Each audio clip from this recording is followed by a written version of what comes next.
비록 저희가 죄 가운데 죽었으나 그리스도의 부르심에 자유로이 원하고 또한 대답할 수 있게 하시며 그 부르심에 제공되고 전달된 은혜를 받으며 지낼 수 있게 하신 것이라고 기록되어 있어요. 또한 웨스트민스터 소요리문답 31문은 효력 있는 부르심은 하나님의 영이 하시는 일이래요. 우리의 죄와 비참을 깨닫게 하시고, 그러니까 우리가 예수 믿으면서 성령께서 오시면은 중생하고는 죄에 대해서 깨닫게 해주는 거예요. 비참에 대해서 얼마나 죄가 비참하고 죄가 무섭고 비참해요. 우리가 알고 났을 때, 몰랐을 때는 모르지. 죄가 뭔지 모르니까 지옥이 뭔지 모르고 천국이 뭔지도 모를 뿐더러 그때는 뭐 죄악 가운데 사니까 지옥 가는 인생이 되겠죠. 근데 성령께서 내 안에 오시면은 그때부터는 중생이 되는 거죠. 성령이 오시면 그때에서 죄에 대해서 깨닫게 해주는 거예요. 그러니까 우리는 자꾸 싸우는 거야. 영육이 싸우는 게 내가 마음속에서. 이 싸움이 없으면 그리스도인이 아니에요. 내가 하는 얘기가 아니라 성경이에요. 그러니까 날마다 우리 싸워야 돼요. 영적 싸우면서 이겨야 된다는 거예요. 또 우리의 마음을 밝혀 그리스도를 알게 하시고 예수 그리스도를 알게 하신다는 거예요. 예수 그리스도를 알지 못하면 성경이 안 보여요. 왜? 성경이 예수님이기 때문에.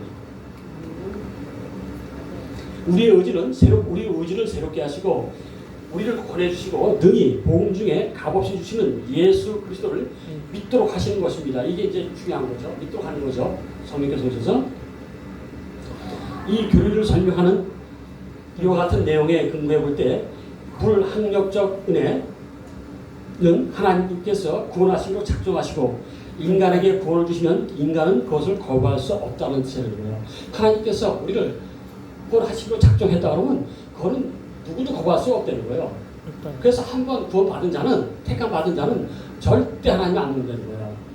기독교 5대 교리는 다 전적 타락부터 마지막 5대 교리까지 다 엮여 있어요. 다 그게 빠질 수가 없어. 그래서 이걸 알아야 되는 거예요. 우리가. 이걸 알아야 우리가 어디 가서 말씀을 증거할 수 있어요. 담대하게.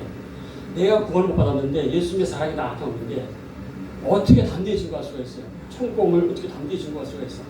내가 노숙인 사역하면서 나는 노숙인 사역하면 기도해주면은 천국 얘기해요. 지옥 얘기해요. 다른 사람 안 하더라고. 해야지 왜 안 해? 성경은 천국 얘기, 지옥 얘기인데 안 믿으면 지옥, 믿으면 천국인데 그 얘기를 안 하는 거야 사람들이. 나는 해요. 근데 내가 하는 게 아니니까. 그럼 다들 아멘 해요. 여러분 예수 안 믿으면 지옥 가요. 예수 믿어야 됩니다. 그럼 아멘 하면 해요 다. 교회에서는 지금 천국, 지옥 얘기 빠졌어.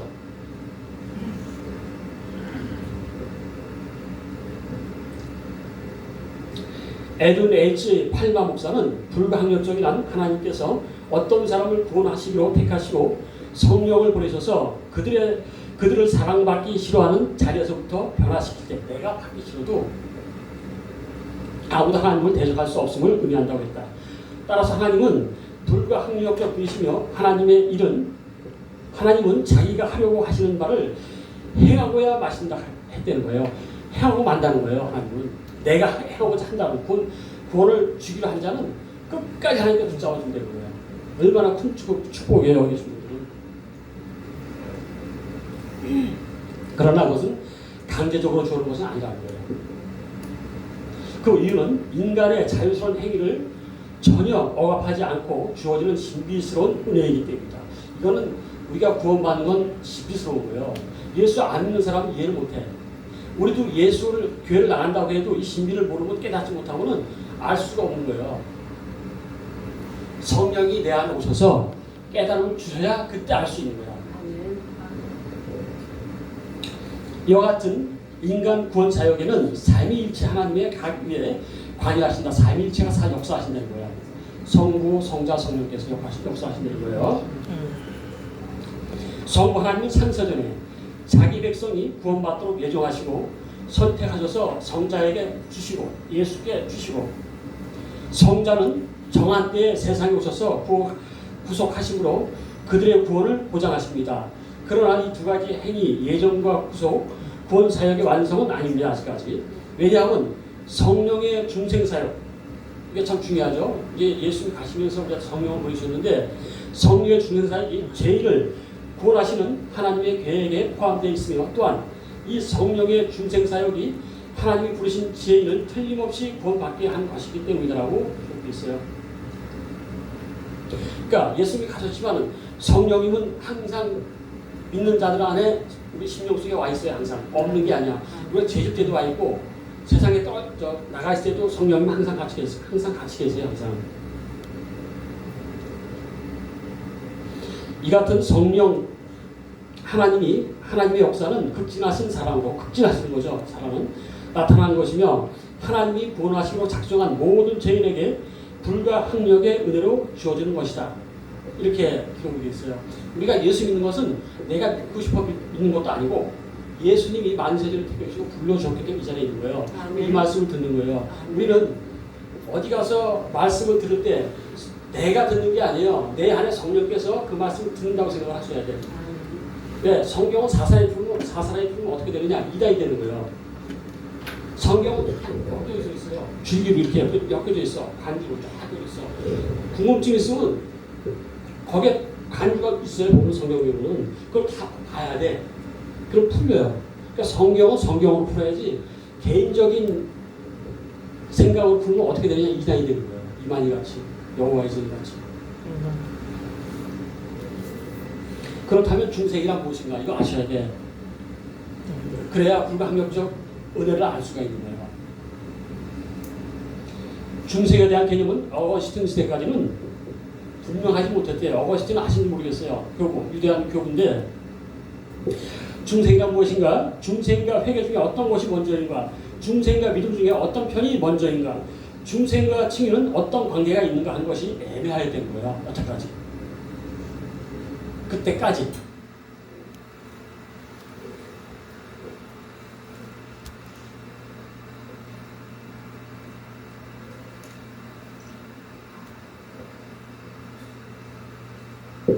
그러나 지금에 와서는 개혁주의자들의 끊임없는 노력과 연구들을 통해서 명백해졌다는 거예요. 밝혀졌다는 거예요. 이제. 마지막 때가 되니까 다 밝혀지는 거죠. 이제.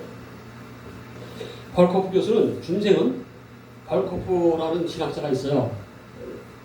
이분은 중생은 새 생명의 원리를 사람 안에 심고 생명의 원리를 사람 안에 심고 영혼의 지배적 성향을 성화시키는 하나님의 행위라고 해야 되는 거예요. 그러면 우리가 예수 믿으면 중생하는 거예요. 성령이 왔다 갔다 하는 게 아니에요. 왔다 갔다 하는 게 아니에요. 성화라는 건 뭐냐? 결국은 우리가 거룩하지 않고는 천국에 못 들어가요. 그러니까 우리가 성화의 과정을 겪어야 돼. 근데 이걸 교회에서 얘기를 안 해줘요. 그냥 교회 나와서 말씀만 들으면 말씀을 누구나 이단도 잘해요. 내가 요번 노수자살 갔는데 요번에 청량리 갔는데 누구야 저기 신천지 얼마나 말씀 잘하는지 몰라. 1시간 동안 막 떠드는데 말씀을 너무 많이 하는 거야. 나는 저쪽에 있다가 이제 갔는데 전도사님이 이제 같이 믿는 형제인 줄 알고 아유 수고하십니다 이랬더니 얘기하지 말라 해서 왜요? 그랬더니 신천지라는 거야. 네. 그러니까 그 사람은 중생한 사람이 아니에요. 잘못된 영을 받은 거야. 근데 자기는 중생한 거라고 생각하는 거야. 얼마나 무서운 일이에요 이게. 자기는 총 가는 줄 알아. 중생이 돼서 우리가 성화의 과정까지 가야 돼요. 그래서 근데 이제 조금 이따 성화에 대한 얘기 잠깐 하겠지만은 영혼의 지배적 성향을 성화시키는 하나님의 행위라고 하였으며 R.C. 스폴록은 중생이란 초자연적인 역사이며 하나님께서 의도하신 바를 유효하게 하시는 일방적인 역사라는 거예요. 일방적인 역사, 하나님께서 우리한테 주는 일방적인 역사, 구원에 대한 역사. 중생은 또한 죽은 자가 살아나고 구원을 받아 하나님의 가족으로 양자되어 하나님의 자녀가 된다는 거죠. 얼마나 큰 축복이에요. 살아나고 구원을 받아 하나님의 가족으로 양자되어 살아있는 믿음의 상태. 믿음도 가짜 믿음이 있고 죽은 믿음이 있어요. 가짜 믿음은 구원받지 못하는 믿음. 죽은 믿음은 믿음이 완전히 바닥인 거. 칼빈은 중생은 또 하나의 다른 창조라고 얘기했어요.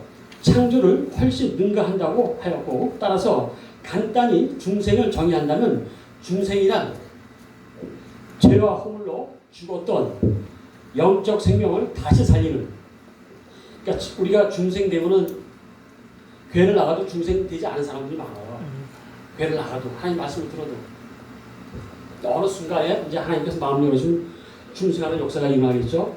중생이란 죄와 허물로 죽었던 영적 생명을 다시 살리는 성령의 역사라고 할 수 있다. 그런데 이러한 중생은 인생에서 있어서 단 한 번만 경험하는 거예요. 중생은 한 번 딱 일어나는 거예요. 한 번, 인생에 딱 한 번.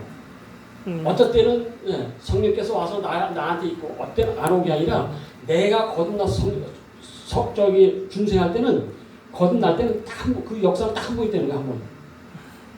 그리고 그 중생이 영원히 주님께서 붙잡아 주시는 거야, 중생 한 장을 끝까지. 이거 꼭 하셔야 돼. 이거 꼭 하셔야 돼. 내가 뭐 시험에 들어서 내가 구원받은 건가 아닌가, 이때는 마귀 속삭이에요. 마귀의 속삭이에요. 아셔야 돼. 반드시 쫓아내야 돼요. 그런 마음 갖다 주면 원수마귀는 목도 나갈지어다고 하셔야 돼. 쫓아내야 돼. 분명히 지적을 해서 그런 마음을 줄 때.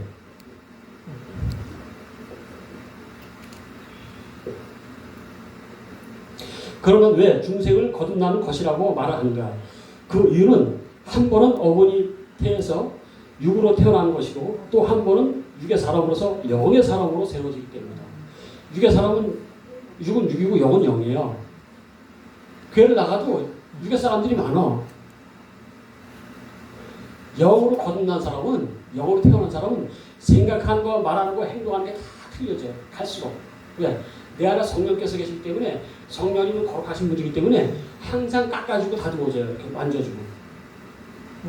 이게 있어야 돼요. 우리는. 믿는 사람들은.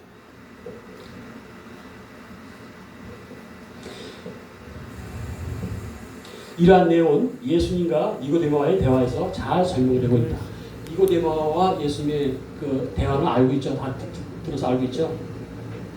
그래서 요한복음 3장 7절에 육으로 난 것은 육이요 성령으로 난 것은 영이라고 하셨다. 요한복음 3장 7절에 내가 내게 거듭나야 하겠다고 하는 말을 기이 여기지 말라는 거야. 이상히 여기지 말라는 거야. 대부분 사람들은 거듭난다는 이해를 못해. 교회를 나가는 사람 중에서 많은 사람들이 이해를 못해요. 그러니까 영적인 부분이 안 보이는 거예요. 안 들리는 거예요. 이렇게. 그것은 중생이 매우 신비스러운 성령 하나님의 역사를 통해서 주어지기 때문이다. 이렇게 나와 있어요. 내가 오늘 충격받은 거는 빌리 그레이엄 목사 아시죠? 네. 그 사람 구원 받았어요? 못 받았어요? 잘 모르겠어요. 네? 잘 모르겠어요. 구원을 많이 시켰는데 구원 받았는지는 모르겠어요. 그분이 얼마 전에 죽기 전에 뭐라고 얘기했냐면 모든 종교에 공인되어 있어요. 구원 못 받았어요. 그런데 더 중요한 거는 국회의사당이 이 사람 동상을 세웠어요. 지금 미국 국회의사당에 이 사람 동상을 세웠어.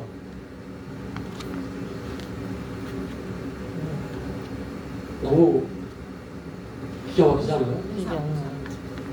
우상이에요. 아니 우상이 아니라, 아니 모든 종교에 고여 있다고 한 사람을 국회의사당에 기독교 국가에서 종교 통합. 어떻게 그 사람을 동상을 세워요? 모든 종교에 고여 있다고 하는 사람을. 이 정도로 썩은 거예요. 기독교가.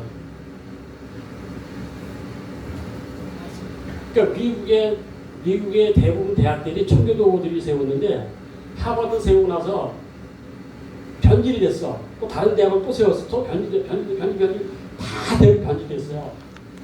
그래서 이스라엘의 히브리대까지도 변질이 된 거야. 지금 이런 상태가 된 거예요. 그럼 뭐 기독교가 오죽하겠어요. 그래서 우리는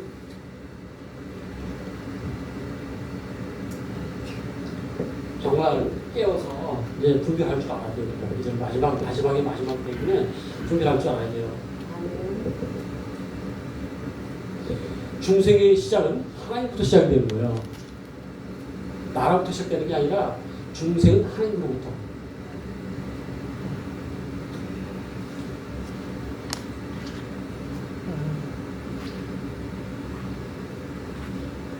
요한복음 1장 13절을 보면 이는 혈통으로나 육종으로나 사람의 뜻으로 나지 아니하고 오직 하나님께 난 자들이니라라고 하셨습니다. 즉 우리의 중생은 사람에게서 나오는 게 아니라 오직 하나님께서 나오는 것이라고 기록되어 있어요. 요한복음 3장 5절은 예수께서 대답하시되 진실로 진실로 내게 이르노니 사람이 물과 성령으로 나지 아니하면 하나님 나라를 들어갈 수 없느니라. 그러면 중생되지 못한 사람은 총 갈 수 있겠어요? 못 가겠어요? 못 가죠. 못 가죠. 당연히 못 가죠. 근데 많은 사람들이 자기가 구원 받았다고 생각하는 거야. 문제는 세상 사람이 아니고 교회 나가는 사람이지. 그러니까 이런 것도 최종적으로 흉보는 거니까 중생은 하나님이 주신 영적 생명이 되는 거예요. 영적 생명. 영적 생명은 뭐예요? 구원에 대한 영원한 생명을 얘기하는 거겠죠. 마태복음 23장 27에서 예수님은 외식하는 자들을 책망하시기를 화 있을진저 외식하는 서기관들과 바리새인들이여 회칠한 무덤 같으니 겉으로는 아름답게 보이나 그 안에는 죽은 사람의 뼈와 모든 더러운 것이 가득하다라고 말씀하셨어요.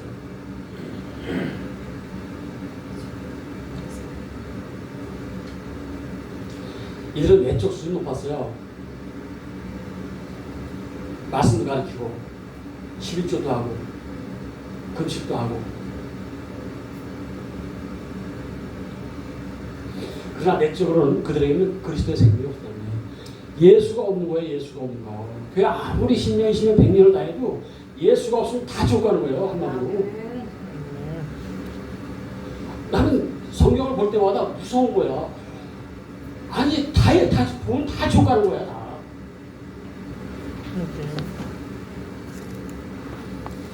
그러니까 예수님이 피를 토하게 한 거야. 진실로 진실로 얘기하잖아요. 진실로 진실로. 중생은 하나님의 새롭게 하시는 역사이다. 디모서 3장 5절에 보면은 우리를 구원하시되 우리의 행한 바 의로운 행위로 만냠지 않고 오직 하나님의 긍휼하심을 쫓아 중생의 씻음과 성령의 새롭게 하심으로 하셨나니라고 기록되어 있어요. 이 말씀에서 성령의 새롭게 하심은 성령께서 새로운 피조물을 창조하신다는 뜻이에요. 새로운 피조물을 창조하신다는 거죠. 자꾸 반복적인 말씀 드리는 건 우리가 이거를 중생에 대해서 정확히 아셔야 된다는 거예요. 공부해야 되고 성경 보셔야 돼. 성경 안 보면 안 돼요. 아무리 지식적으로 책만 읽어도 성경 안 보면 안 돼. 우리가 고린도후서 5장 10절은 그런즉 누구든지 그리스도 안에 있으면 새로운 피조물이라 이전 것이 지나갔으니 보라 새 것이 되었도다라고 하였는데 여기서 새로운 피조물은 새로운 자, 완전히 변화된 건 새로운 자, 중생한 영을 가리키는 것이라는 거예요. 새롭게 변화된 거듭난 이러한 중생은 성령 하나님의 단독 사역이에요. 성령 아니고선 변화가 안 돼요. 근데 그걸 누가 열어주시냐? 하나님이 열어주시는 거예요. 중생은 하나님의 단독적인 사역이며 불가항력적 변화이다. 그 이유는 오직 하나님께서 자신의 깊으신 뜻에 따라 창세전에 선택한 백성들에게, 그러니까 창세전에 선택한 우리 창세전에 선택받은 자들이에요. 백성들에게 정하신 때에 아무도 거부할 수 없는, 우리가 예수님이 우리의 심령에 오시면 우리가 거부할 수가 없어. 난 주님 안 믿어요. 예수 안 믿어 이게 아니라 하나님 나를 택하셨으면 내가 거부할 수가 없는 거예요. 그러니까 얼마나 큰 축복이에요. 영원한 세계에 들어가서 축복을 받는 건데 거부할 수 없는 주권적 능력으로 중생의 은혜를 베푸시는 것이기 때문이다. 중생이 필요한 이유에 대해서도 오늘 이 말씀 나누자요. 예수님은 요한복음 3장 3절에서 중생의 필요성과 중요성을 강조. 그러니까 예수님이 강조할 때는 성경에 기록된 걸 잘 드셔야 돼요. 예수님이 강조할 때. 물론 전부 예수님에 대해 다 강조하지만 특히 중생에 대해서 강조할 때는 성경을 잘 보셔야 돼요. 내가 진실로 그러니까 진실로 얘기잖아요. 이거는 반복하는 게 굉장히 중요하다는 얘기예요. 예수님이 진실로 얘기할 때는 너에게 이르노니 이 뜻이 헬라 원문에는 진실로 하면은 아멘 아멘이야. 아멘. 무조건 받아야 되는 거야. 아멘. 따라서 이 말씀의 참 의미는 사람이 거듭나지 않으면 하나님 나라에 들어갈 수 없다. 이 말씀이에요. 결국은 중생하지 않으면 하나님 나라에 들어갈 수 없다는 거예요. 그러니까 무섭지 않으세요? 얘기는? 무섭죠? 아니 얼마나 무서운 얘기야. 우리 내 안에 성령께서 오셔서 나를 거듭나게 하지 않으면 나는 천국에 못 들어가는 거야. 그러니까 바리새인들은 자기 천국 들어간 줄 알았어. 사두개인도 다. 근데 예수님이 너를 도무지 모른다는 거예요. 얼마나 무서운 얘기야 이 얘기가. 성령은 이 얘기예요. 니네 성령을 받아라. 물론 택함은 하나님께서 하시는 거지만은 또 얼마나 무서운 얘기야. 이 말씀의 참 의미는 사람이 거듭나지 아니하냐. 니고데모도 선생이었어요. 근데 거듭나지 않았어 그때까지만 해도.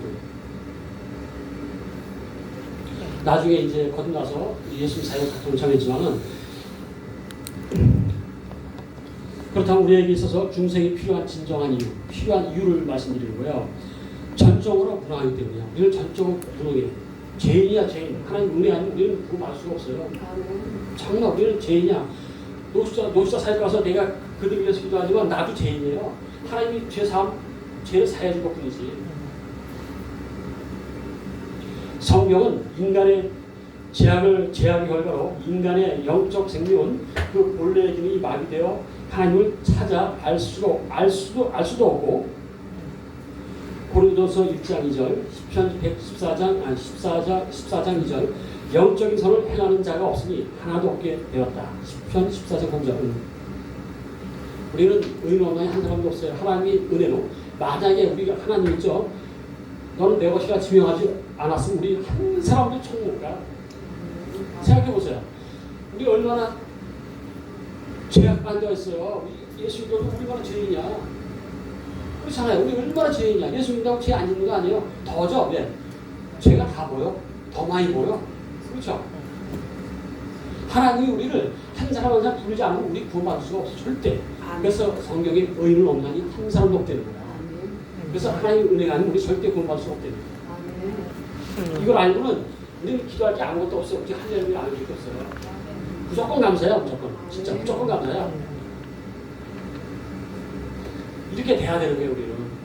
그러니까 성경이 보여야 돼. 성경이 보여야 그때부터 성경이 보이면 영적인 눈이 열리는 거예요. 영적인 눈이 안 열리면 성경 안 보여요. 절대 안 보여. 절대 안 보여. 내가 옛날에 신학하기 전에 옛날에 집에서 2년 동안 공부를 했어요. 안 보이는 거야 성경이. 아무리 봐도 공부해도 안 보이는 거야. 톰슨 주석 갖고 공부했는데 안 보였어 2년 동안.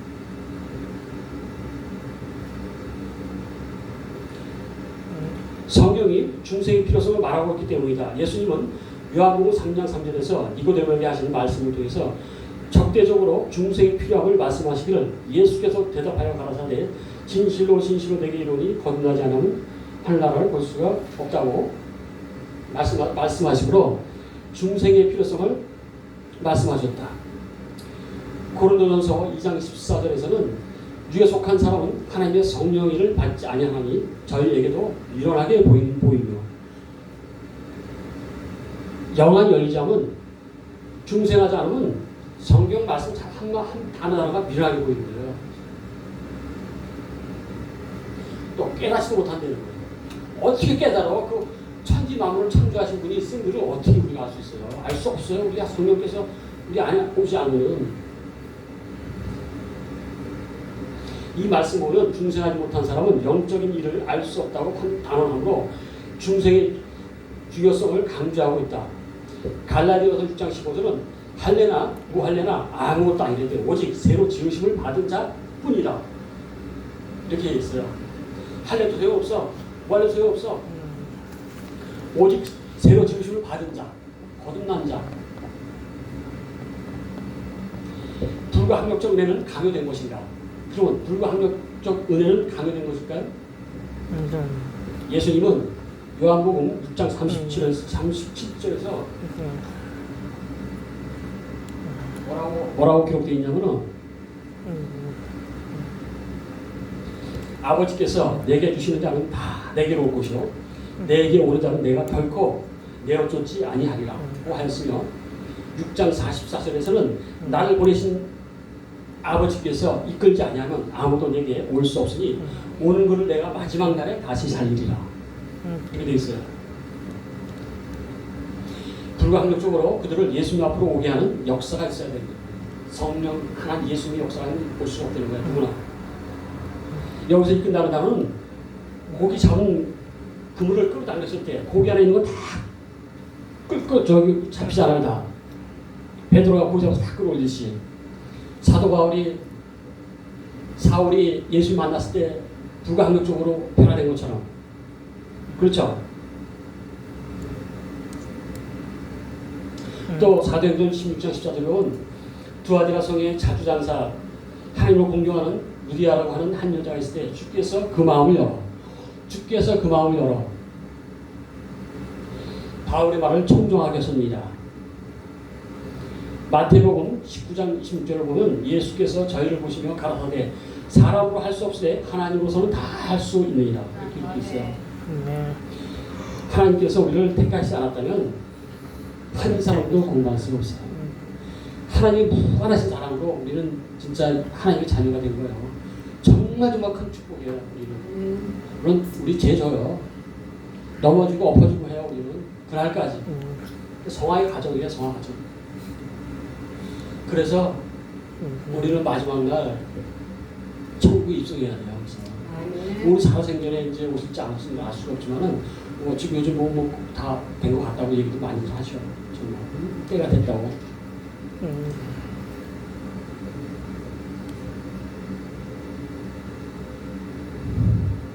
저는 설교 때마다 항상 하는 얘기가 있는데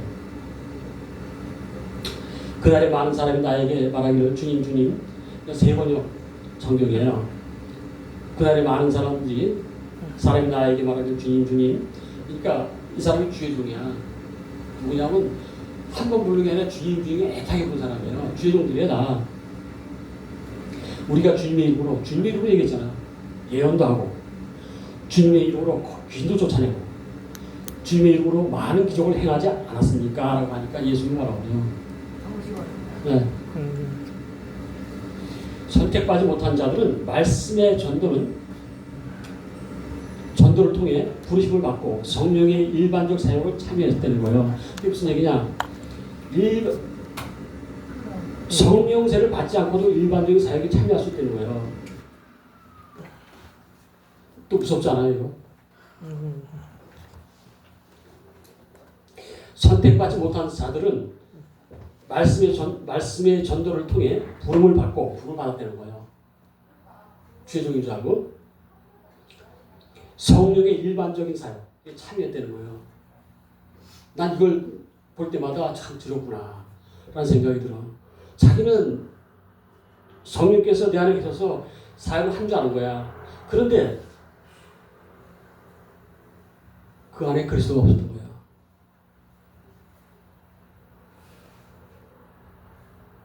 성경에는 이들에 대해 마태복음 7장 22절, 13장 20절, 22절, 히브리서 6장 4절, 6절에 보면 성경에는 이들에 대해 분명히 버려진 자들이라고 말하는 거야. 사역을 했는데 버려진 자들.